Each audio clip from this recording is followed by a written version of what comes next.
Welcome to the fifth and final game of the AlphaDraft Challenger League. My name is Daniel Tsepha Dracos, and I'm joined by Ryan Froskurrin Moore. And this is going to be our final game versus Misfit and Team C9T or Tempest. And these are two of the most hyped lineups coming into the tournament. Who's your favorite to come out and top? And what do you think of these two teams?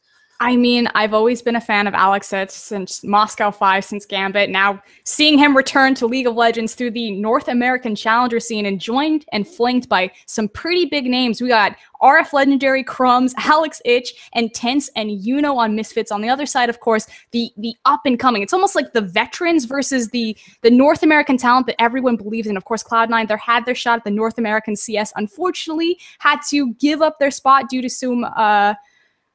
what's the way I want to phrase this? Ringers? Issues with their subs. How about that? But we are into our pick and ban phase. It's going to be Urgot, Nidalee Zed, LeBlanc, and Cho'Gath already off the board. And these are some pretty standard bans on both sides. Obviously, Urgot, an incredibly powerful champion on the current patch. Hasn't seen too many changes since he's been popular in competitive play. Nidalee, still a powerful, aggressive jungler. And Cho'Gath, one of the most oppressive mid laners in the game. So some pretty logical bans here. And Yusui Zed, of course, taken off as well. And Azir taken away from Alex Ich. Not a ban I see too much of, but not one I'm surprised by. Alex Ich known for a pretty deep champion pool. What I find actually really curious is you look at the bans on the Misfits, they're almost a little bit self-targeted. Alex has actually been performing very well on a Zed pickup recently, and likewise, RF Legendary up in their top lane is a known Nidalee player. I mean, obviously his champion pool has expanded, but that's his signature champion, and both of them taken away. Well, we'll have to see exactly what RF Legendary goes with here. Now, haven't seen him too much in competitive play. Admittedly, I've seen him a lot in solo queue, and I've seen him a lot in the Omen Encounter, which was more of a solo queue style tournament. So it'll be interesting to see what he adopts with here. If he picks something a little bit more team focused, Hecarim is the hover over. We'll have to see if they lock it in, but that would be kind of a champion that fits into his play style, a dominant laner, and someone who can make an impact in team fights too. I was just going to say this fits perfectly to RF Legendary's MO, very mobility focused, has a lot of versatility in that it can be split push oriented or likewise get involved in those team fights. So should see a lot of success from that champion and still really holds some priority picks down the line for his team. On the other side though, we're going to see what Cloud9 are going to pick up. Now Solo King, top lane solo, is actually a known pocket Swain player. He's been trending more towards the traditional meta of tanks as of recently, Gnar, Sion, things like that. So we'll see if he continues that trend, although every time I see him in a game, I'm like, please, pull out the pocket Swain. I don't think we're going to see it this game. Obviously, an incredibly dominant player in general. You know, it got the name the Solo King for a reason. I feel like it's pretty well earned on this one. Doesn't look like we're going to see what he's going to select this time around, though. It looks like we will see the Nautilus support picked up and perhaps the Gragas jungle for hard as well. So some early, more defensive picks, support and jungle picked up from Cloud9. The response on the opposite side, we'll have to see. Crumbzz still has yet to pick a jungler. We've yet to see a support either. I wonder if Yuno will play that signature Thresh. Would be the two hook champions in the bottom lane if she decides to go that route. And I like the fact that we haven't really touched on Sheep, the newest addition to the Cloud9 lineup. Now, kind of the reoccurring theme for Cloud9 is that their support player is never a dedicated support player. It's always an AD carry that transitions into this role. This time, though, Lod got it right. He's got Sheep on his side, so definitely a big boom of power to their bot lane synergy. I'm so hyped for this matchup. Pretty much across every single role. It's like, it's Crumbzz, one of the best North American LCS junglers, versus Hard, who by far has the strongest showing as a jungler in the North American Challenger scene. Well, we're going to see exactly how well he can do it with that Gragas pick. And of course, Crumbzz now on that Nunu. If you wanted a high impact early game jungler, you got it. And of course, it looks like the Morgana picked up. Most likely going to go to Ramalia in that bot lane, of course, for Amelia. Also known as Yuno in the past, but Alex could play it himself in the mid lane. We'll have to see. Yusui and Lod up next to pick, and of course, all that they've got left is solo laners and that marksman as far as lock-ins go. So it's going to be interesting to see exactly what they pick up here, and more than anything, I just want to know this mid lane matchup. I just want to see exactly what they're going to take here. It could be a Morgana. I mean, to be fair, Alex Ich is from Europe, and Europe has a love obsession with that champion as a flex pick and also taking it into the mid lane. Well, we'll have to see. Obviously, we have the best Morgana world. I think it's proclaimed by many of his fans on another team. So it wouldn't surprise me if we saw Morgana mid on anywhere else in the tournament. Now it looks like we're going to have the Kennen locked Classic. in. I don't know if this is going to go to solo. Maybe it's the No, it's definitely going to go to solo. They always give Yasui the counter pick unless they're first picking like an overpowered or very high priority mid laner for Yasui. He's the big power point. He's the star player of Cloud9 Tempest. Any chance that they can to give him a counter pick, especially when he's facing down someone like Alex Ich, it's always going to happen. Well, we'll have to see what Alex Ich decides to take into this mid lane. He may be picking something up blind. And, of course, with Kennen going to the top lane, almost guaranteed that we're going to see the Nautilus Sivir bot lane. So that's a pretty powerful set of hard engage. And with Gragas no longer on the table, there's really no disengage options to get this Kennen out of the team. Could still take a Janna for the bot lane, though. If they want to send this Morgana mid, that's a pretty safe matchup. But Morgana, maybe not the high-impact champion that Alex wants to play. Ooh, Alex is Orianna. We'll have to see if he's like, oh, it looks like it's going to be, there's no way that's a support Orianna. So it looks like Alex is going to play that Orianna into the mid lane. And of course, now the Morgana Caitlyn bot lane, very safe, but you know, it's pretty important when you're facing down a support Nautilus. And of course, the new Caitlyn late game is pretty darn impressive. I really like the Orianna pickup here. Obviously, it's a very safe pick. Ahri is also available. I expect Yasui to look that direction, although he could go Syndra, he could go Cassiopeia. Likewise, especially the Orianna is so appropriate here because it's defensive, knowing that you're about to get counterpicked in the mid lane. The fact that Zed and LeBlanc are both off the table, that they're the highest priority. Just really curious what our mid lane matchup's going to be. And of course, Orianna, kind of the jack of all trades mid laner, does kind of not do too much in the early game, but always is going to have an impact in the mid to early game team fights. And when you start that shield, that command protect on Orianna, she trades pretty efficiently with just about everyone. And it looks like we might see the double AD comp as the Corki's hovered over here, and now it's going to be locked in for Yasui in that mid lane. So looks like a Corki mid lane, and it's a pretty powerful double AD comp. Yasui did promise me on Twitter that he was going to do a 720 no scope. So I have a feeling that he secretly told me that it was going to be the Corki, that I'm looking for the crazy flash Valkyrie into the no scope rocket on top of Alex. Well, it looks like that last pick may have been, looks like a little bit of a rune error. So we are going to have some players fix that before we jump back in. But those are the final picks for Champion Select. So we're just going to jump through this one more time. And guys, we're going to have a little bit more than 3-minute spectator delay now. So we have to run through pick and ban one more time. But what you see on your screen are the final picks. Get ready for probably the most hype matchup of the evening. Misfits versus Cloud9 Tempest. We'll be back in about 3.5 minutes. In the meantime, head on over to AlphaDraft. Check out the AlphaDraft Challenger League options. You can draft your team for tomorrow. Although you may want to wait until after this matchup as two Titans go head-to-head. Hey, everybody, and welcome back to the 5th and final game of the AlphaDraft Challenger League. Of course, for day one, we'll be back tomorrow as well. But starting off in this game, on the blue side, it's going to be Misfits RF Legendary into the top lane. Don't be confused by the jungler. That is going to be Crumbzz. Alex Ich is in our mid lane. Intense and Yuno bringing up the bot lane. Of course, Crumbzz. A little bit of a swap over to Alberta, preferring his mother-given namesake now instead of his personal tag. Alex and Ich and Yasui already trading in the mid lane, but for C9 starting up, it's going to be Solo King in the top lane, now known as Solo. Hard in the jungle on that Gragas pick. Yasui on that mid lane Corki. LOD in that bot lane on Sivir. And then, of course, Sheep on that all-powerful Nautilus support. And already coming out in the all-chat, a little bit of banter, friendly banter back and forth between the two teams. I mean, let's be frank, let's be honest. This is going to be the top two teams currently in the challenger scene. You've got huge veteran names. You have Cloud9, they barely missed their chance at the NACS. Coming into it, everyone's saying they're going to be the favorite team. They're very strong. Look out for them. They're right there with the Dragon Knights, with Enemy, with Fusion.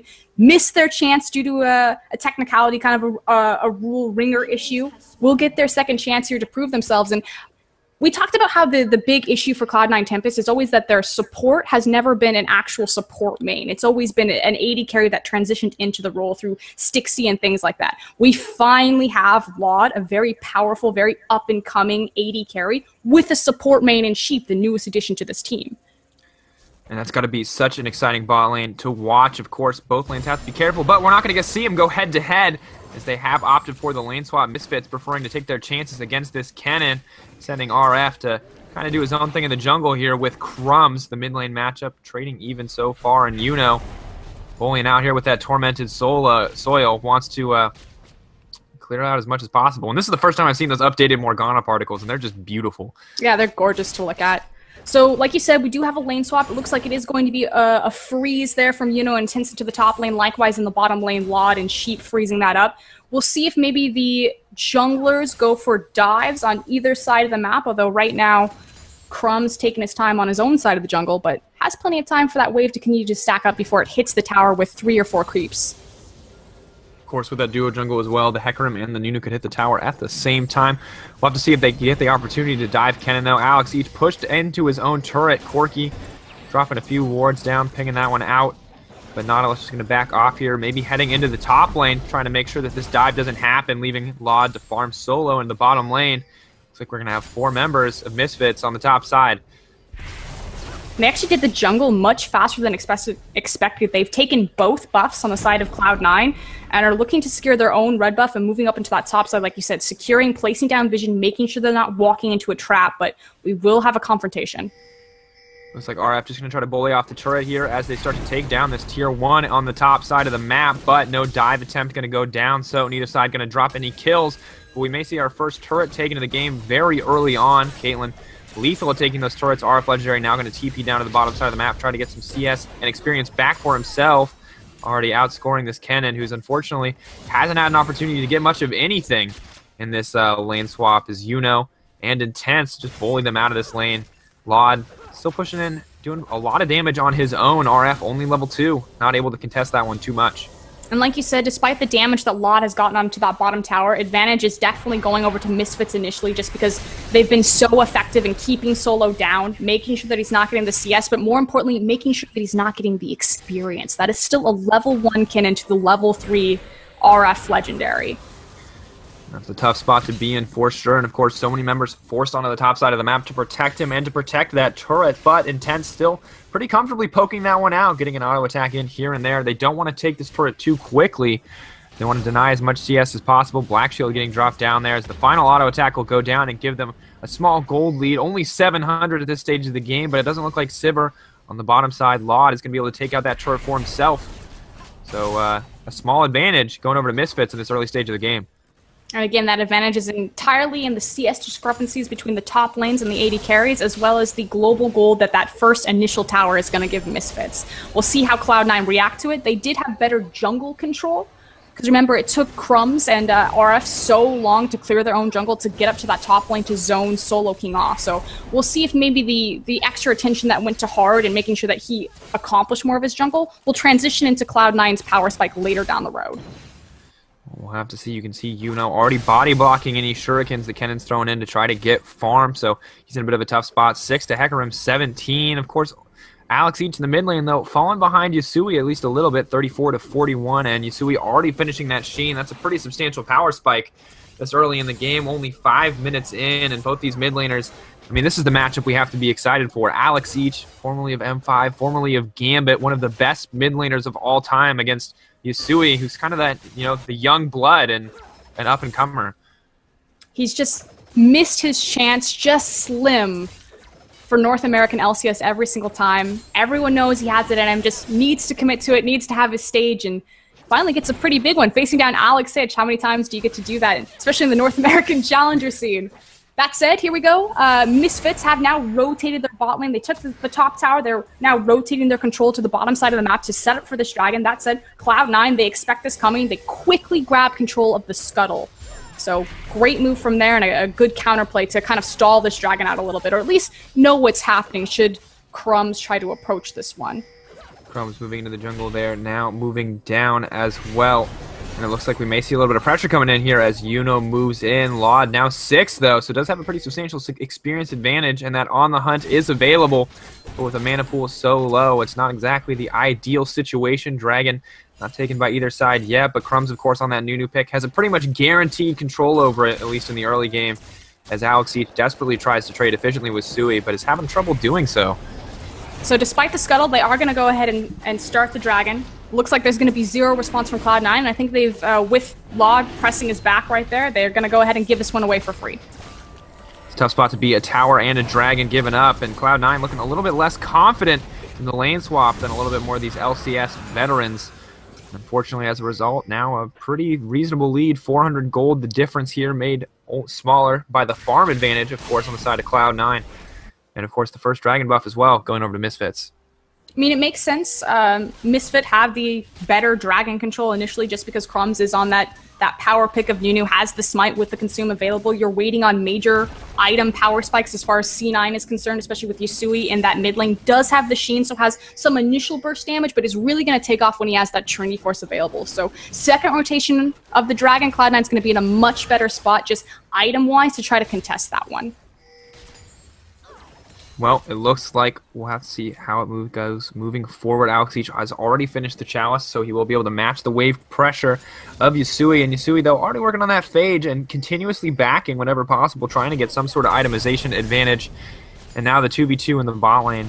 This is another matchup we talked about being excited to see. Laud finally with a dedicated support player and a pretty substantial experience advantage. It's going to be interesting to see if they can find the engage that they want here in the bot lane.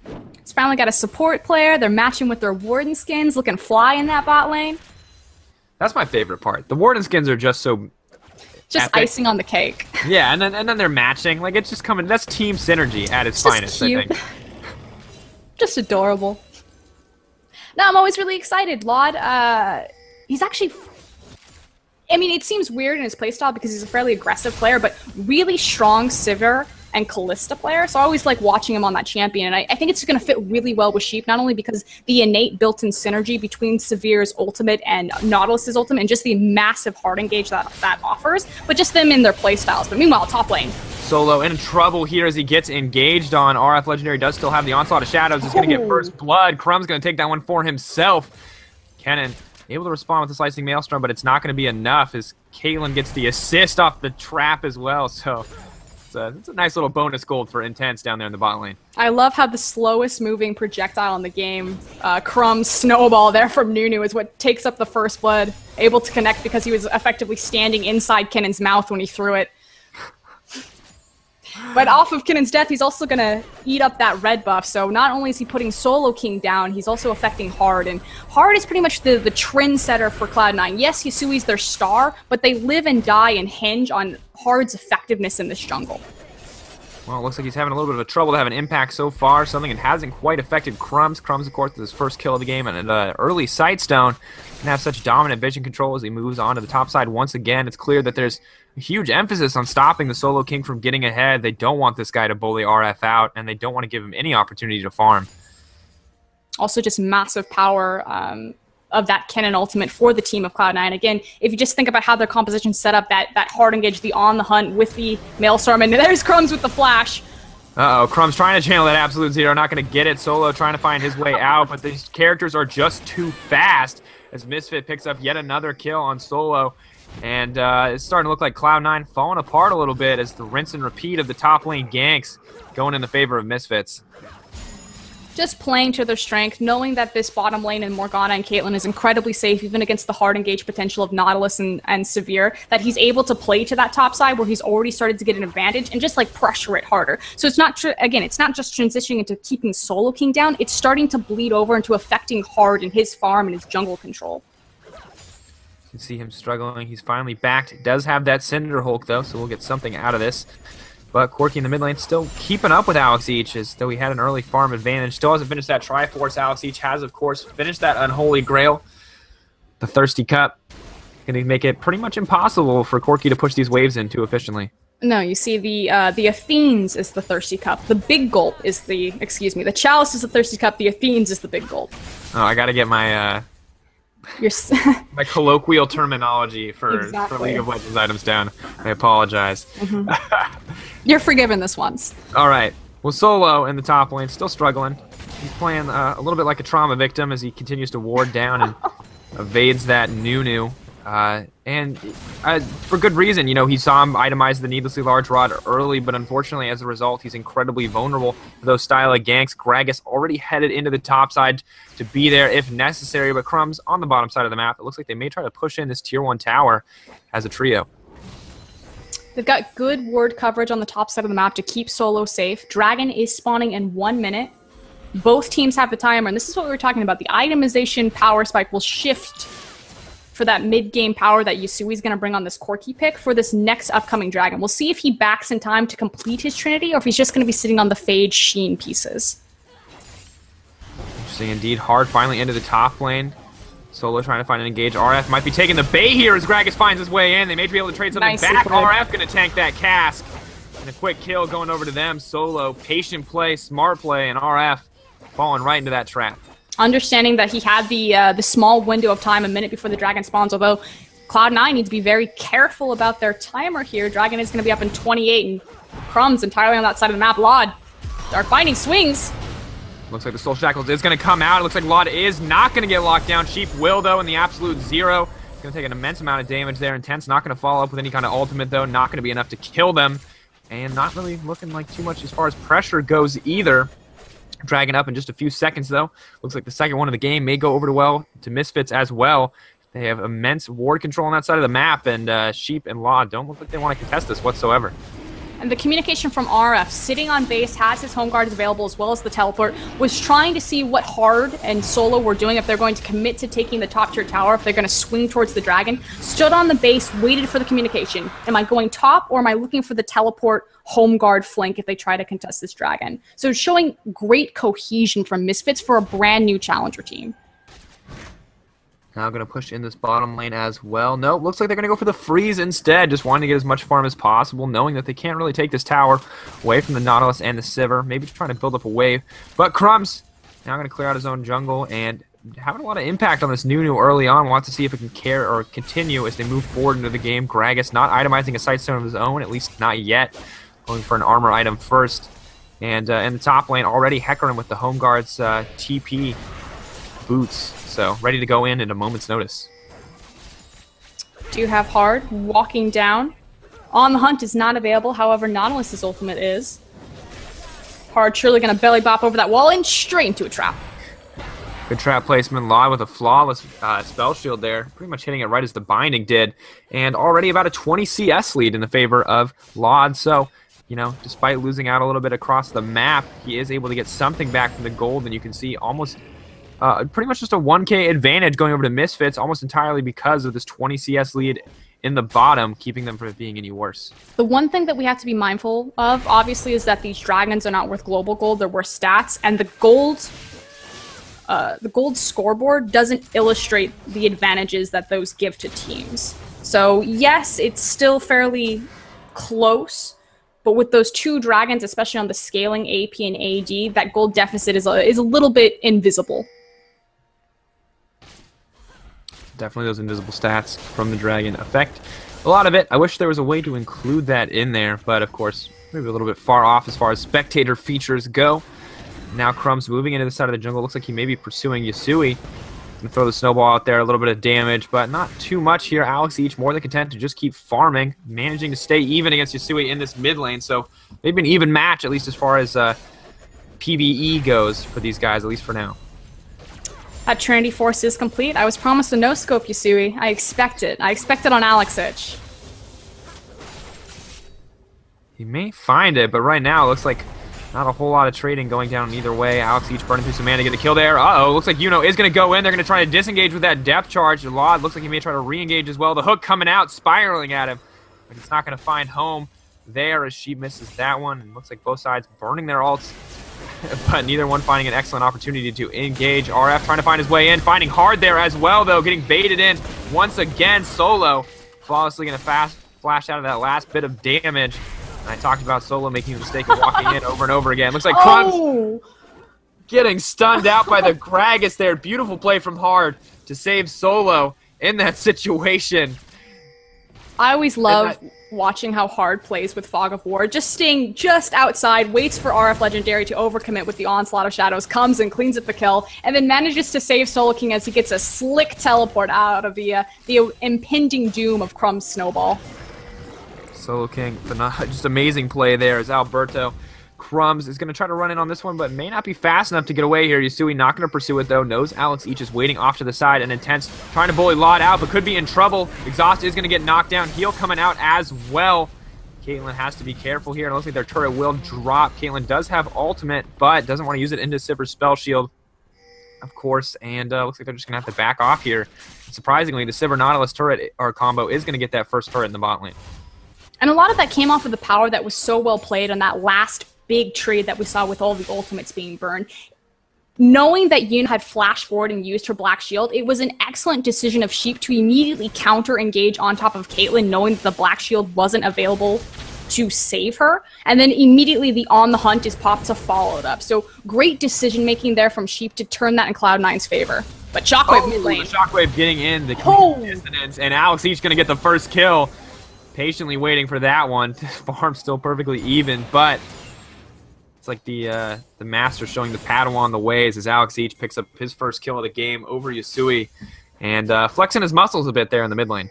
I don't know. Alex Sitch has gotten fairly low in that mid lane on himself, but like you said, great play right there. Fantastically placed Shockwave and takes the first solo kill. So shots fired from Alex Sitch, and can Yasui fire back? That's the big question here. He has finished the Triforce now. He has the needlessly large rod as well. So it looks like we are going to see the AP Corki build. Potentially that Luden's Echo coming out. We did see this a little bit in the NA LCS. Maybe not my favorite Corki build, but definitely a potentially powerful one. But it looks like Alex each already has his finished off the back of that kill. Luden's Echo Orianna, the new strategy for him. It works really well for champions that are continuously rotating through their cooldowns, because obviously that's going to proc the static shiv, quote-unquote, effect that the Luden's Echo is going to give. So champions like Orianna, like Ari, like Corki even, in the way that Yasui is going to play this, every time they go through their spell rotations, the Luden's Echo is just going to add a little bit more damage, a little bit more wave clear on top of it. Synergizes really nicely. We'll have to see how well this works out for Alex each as they now push down into the mid lane. And it looks like the whole squad here is ready to take this one down. Tsepha trying hard to defend it, but doesn't really have the power to do so. Only going to be able to clear the waves out, not really able to damage any of these champions. Now turning their attention toward Dragon. 12 seconds left on the respawn timer. Misfits have had dominant Dragon control at every point of this game, but it looks like finally Cloud9 Tempest feeling more comfortable to contest this one as they move in. They are setting up for the big 5v5, and that's really what their composition is put together for. You've got the massive Maelstrom Cannon, you have the hard engage of Severe, you have great disengage from the Gragas Cask, so we'll see how this all stacks up when these two Titans finally clash. Looks like they're just going to try to clear out as much vision as possible, playing this one very cautiously. Doing. He immediately backs, he has the home guard available, he has the teleport, there is a ward that's placed behind Cloud9 Tempest. They're now standing on top of it as they rotate up to this blue buff, and he's just sitting in base and he's just waiting for the go button.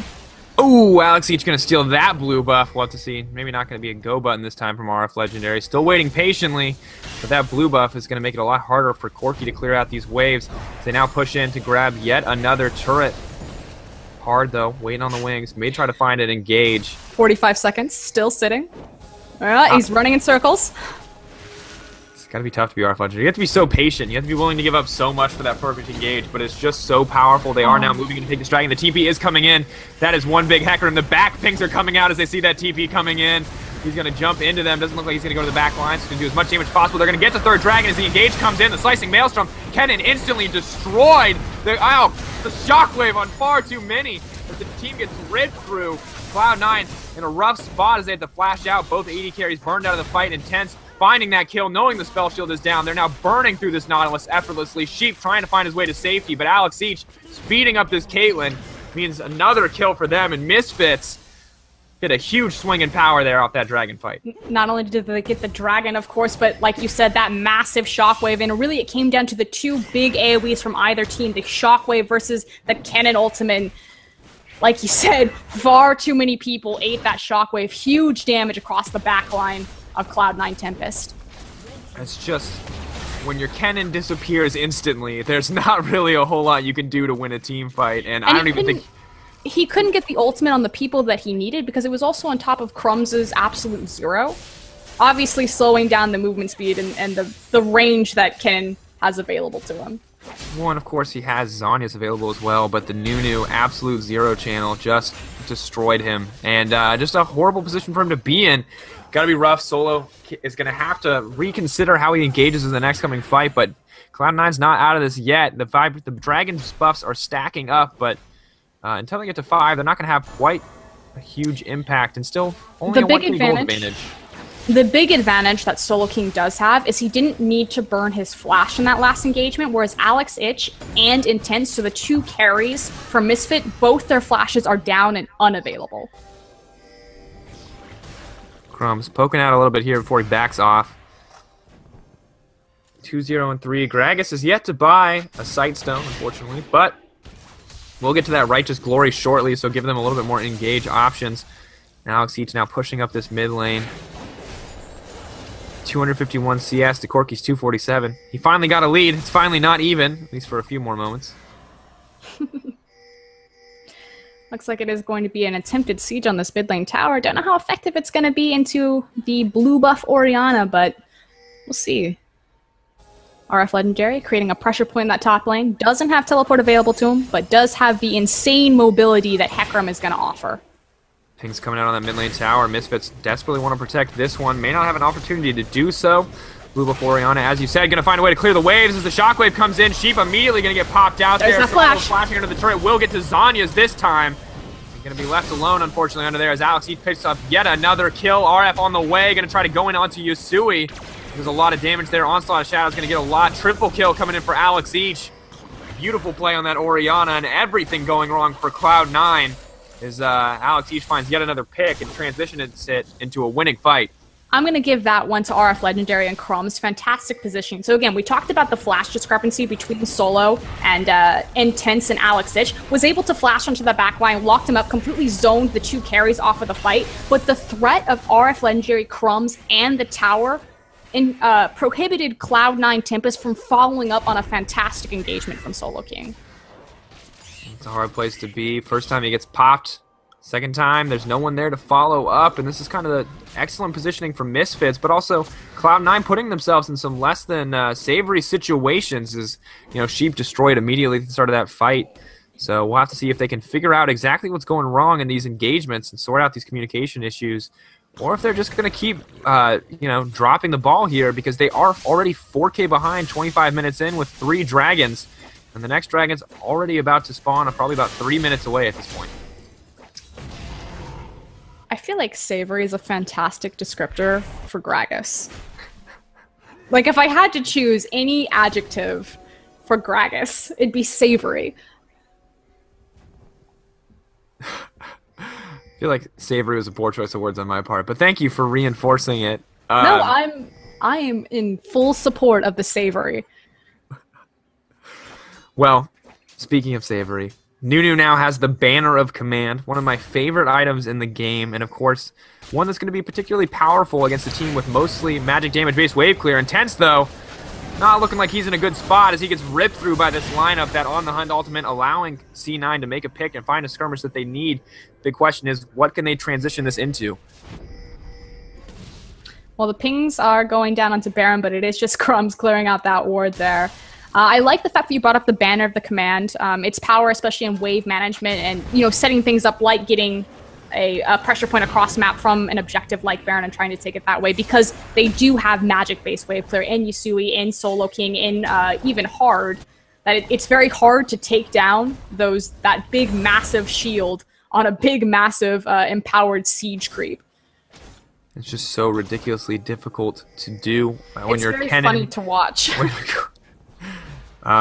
When Earth was out, obviously one of the kind of more sinister strategies was to just get everyone to build Banner of Command and create about 20 Banner of Commanded creeps, because pretty much everyone in Earth is AP, and it means you literally just can't kill creeps, and it's not going to be quite as powerful in this game, but I imagine we'll see something of a similar effect as Gragas, Corky, and Kennen are pretty much going to be useless when it comes to clearing out that empowered minion. Cloud9 Tempest downfall, the empowered siege creep. Or it might be this this pick that we're setting up. I thought Crumbzz was going to look for the Empire there, just standing in that bush and waiting, as this dragon is about to spawn in 6 seconds, but they don't want to risk a counter push on that mid lane and give away a tower for free, so popping back in there. Looks like they're moving up now to the dragon, or the Baron area. Cloud9 going to try to get some vision control on this one, as they are going to give up the 4th dragon over to Misfits. However, the question is, are they going to take this Baron for themselves? It doesn't look like it. They are playing the hide game. The issue, though, is that they missed the one ward on that side brush and have now been spotted out by the blue trinket that they're not going to be able to find the pick there. So they were looking for a high-risk, high-reward type of play because if they had found significant picks there or a good team fight, they could have immediately transitioned it into Baron. That said, the pick doesn't work out just because they weren't able to clear enough wards, didn't have, their sweepers up and available to them, didn't buy enough pink wards to secure the area, lose the 4th dragon, which is pretty massive because it gives a very large power spike to Misfits should they decide to turn on Baron. Let's see if they do. It looks like instead RF Legendary going to push up on the bottom side of the map. It does have teleport available, so we'll be able to come in at any point. Crumbzz trying to find his way in. The Black Shield's going to protect him there. He is going to have to flash out. Shockwave hitting 2. Orianna does so much damage. Solo trying to find his way in. RF Legendary locked down. Buck going to get that Onslaught of Shadows off. With the Soul Shackle is going to pick up a kill for herself as C9 Solo gets locked out once again. 0-5-3. Definitely not the game the Solo King wanted when he got into this one.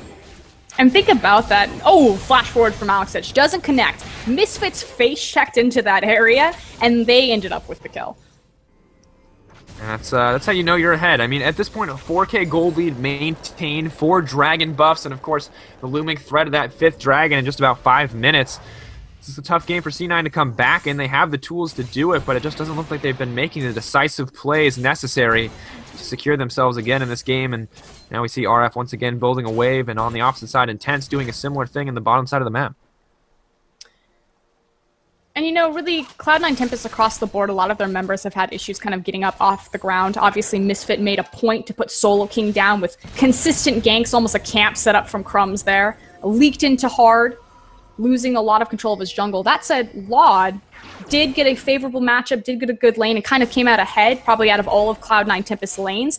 Is coming up onto that 3-item power spike of the 80 carries, has the Phantom Dancer available to him, has the Infinity Edge, and has the ingredients prepared for his Last Whisper. So we'll see if, as he completes that item and collects the rest of his farm that's needed, if he's able to kind of turn the tides of this. Is a very powerful, severe player.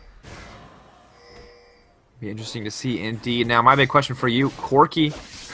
We gotta watch Kennen try to kill the empowered creep, folks. I believe. It's only auto attacks. That's all he gets. Finally, the creeps focus it, and he's able to take that one down for himself. RF getting aggressive here onto Solo. Solo in a bit of a tough spot. RF not going to follow that one up, though. Doesn't want to burn an ultimate. But Corky, the big question here for me from Yasui is he has that Vamp Scepter as well. So what build path is this that we're seeing out of them? It's kind of this hybrid damage split with that Triforce and this Luden's Echo. Do you think it's the Blade of the Rune King? I definitely think it's a Blade of the Rune King, offering him a lot more safety as well as ability to clear and control objectives better. And his damage is still primarily magic damage, so he's still getting the most out of his Sorcerer Shoes there, having the Luden's Echo, having the Trinity Force, and having the eventual Bork. Well, we'll have to see how that pays off for him. Hasn't gotten any of the items yet, but a little bit of lifesteal never hurts. And, of course, Yasui now clearing out some camps for himself. Both teams poised in the mid lane, clearing out a little bit of vision. RF Legendary waiting, starting his back animation to listen to the sweet guitar riff. But Baron, really the next big objective on the table, and it looks like neither team wanting to take a risk on it at this point in the game. Definitely Vision Control is going to go over in favor of Misfits here, though. Now, Cloud9 Tempest have put themselves in quite a sticky situation. As this Dragon Timer turns over, they're going to have to fight. It's now or never. Like, you have 2 primary objectives that you just cannot afford to give up. And I feel like Misfits understands that they have this advantage and this power over Cloud9, and that they can dictate, like, you're going to have to fight us within the next 2 minutes. And so Cloud9, just quickly as possible, trying to farm out, take control of their waves, and now we see Sheep moving up into this area and setting up their vision. The Rumble is coming. Misfits on the top side of the map. It looks like they're putting more of their emphasis towards Baron, knowing that they can take this pretty safely if the enemy team has to respond with Dragon. But at the same time, definitely a risk. At any moment, Laud can pop that on the hunt. They can be on top of him in just a second. But both teams are playing really cautious here. They have to always be careful, though. Alex each just does so much damage, and really no opposing member or no member on Cloud9 has any magic resist whatsoever. So that Orianna does a lot of damage, and if you don't respect it, your whole team fight could go south in an instant. Do have another pick set up, though. There is a pink ward there, so a bit of a Fnatic brush coming out of Cloud9 Tempest. Will they make a catch? Nope. Nope, just going to get spotted out. Nope. Doesn't look like it's going to work out for them this time. Dragon, in just a minute, they're taking their last opportunity to back out and buy the necessary items to win this fight. We'll have to see if it'll be enough. Tsepha a little bit split in her build. Does have a BF sword as well as the long sword and the pickaxe. So no Last Whisper, no BF, or sorry, no Bloodthirster, but the pieces for each of those things. The largest power spike available to him. Just the most immediate burst damage.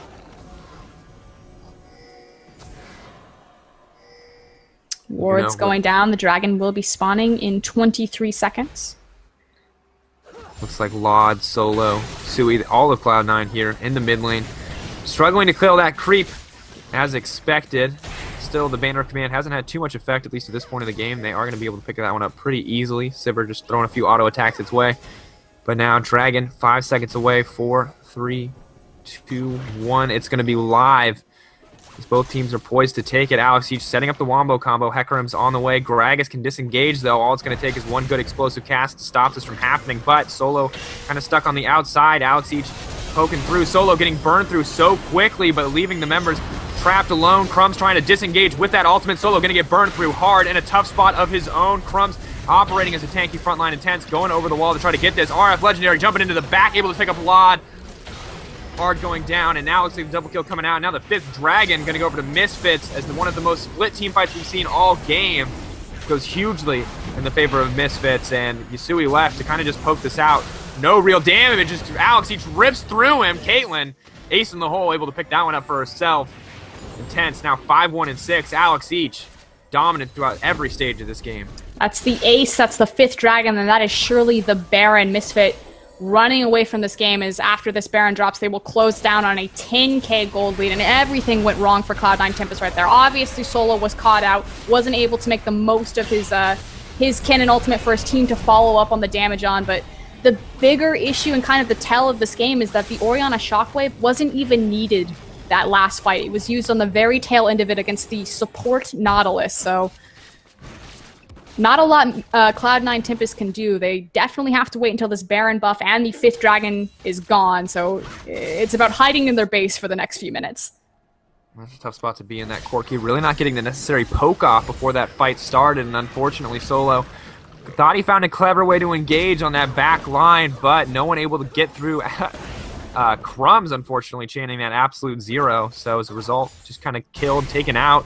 Hard similarly eliminated as Alex each pretty much going to be able to solo through this turret, doing so much damage with that 20% increased damage to turrets and structures as the Baron buff empowered Banner of Command creep probably can 8-shot this thing by itself, so that is going to be the first inhibitor. And RF Legendary similarly split pushing on the bottom side of the map. The power spike, the gold advantage was already massive. You pair that with the 5th Dragon, you pair that with the Baron buff, and suddenly the Misfits look unstoppable. And we talked about how this game was the story of Solo King and engaging.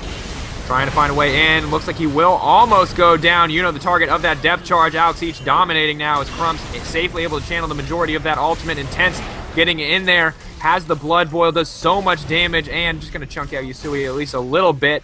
Picking up that kill onto Gragas. And they're now moving into the mid lane. RF Legendary does so much trying to run in. Bully out Yasui. Oh, almost picking up the kill for himself. Those home guard boots. And that Warpath passive doing so much. It looks like Misfits going to end their first game versus Cloud9 and looking like one of the strongest teams in the league. Guys, if you're not sure what your draft strategy is for AlphaDraft, it probably involves Alex each, if you couldn't already tell. And what I was talking about before Solo King decided to make his Spartan last stand there is kind of the story going into this game is that you have the veteran big name players, you know, flanked with their rookies, of course, Alex Itch, Crumbzz, RF Legendary, Intense, and you know, versus this new blood, Cloud9 Tempest, the number one, you know, all of these players across the board, Laud, Yasui, have so much potential in them to see into the North American LCS. We finally get the matchup, and unfortunately for Cloud9 Tempest, Misfit, just their veteran status holding true, superior objective control, superior rotation. That was an absolutely flawless and beautiful lane swap to watch, and just kind of run through this big powerhouse that's dominated the challenger scene for so long.